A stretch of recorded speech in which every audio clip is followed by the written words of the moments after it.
তওবার জন্য শর্ত 4টি। বলেন তওবার জন্য শর্ত কয়টি? তওবা তো করব, এই তওবা করার জন্য শর্ত 4টি।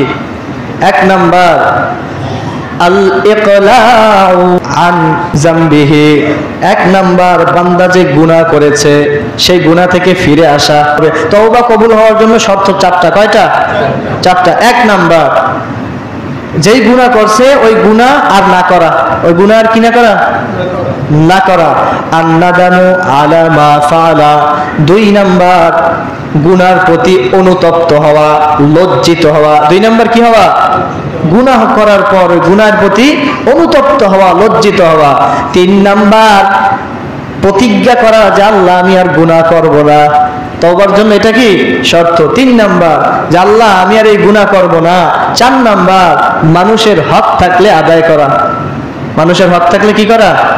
এবার আমার সাথে সাথে একটু বলেন। 1 নাম্বার গুনাহ ছেড়ে দেওয়া। 1 নাম্বার কি?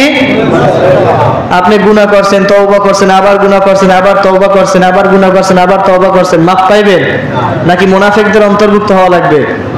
তো মাফ পাইতে হইলে তওবা করার মতো তওবা করতে হবে। আর তওবা করার মতো তওবা করতে হলে 4টা শর্ত। 1 নাম্বার গুনাহ ছেড়ে দেওয়া। 1 নাম্বার কি?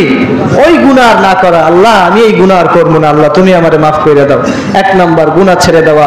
2 নাম্বার গুনাহের প্রতি অনুতপ্ত হওয়া, লজ্জিত হওয়া। হায় হায় আমি কি করে ফেললাম, আমি কি করে ফেলেছি, এজন্য গুনাহের প্রতি অনুতপ্ত, অনুশোচনা হওয়া।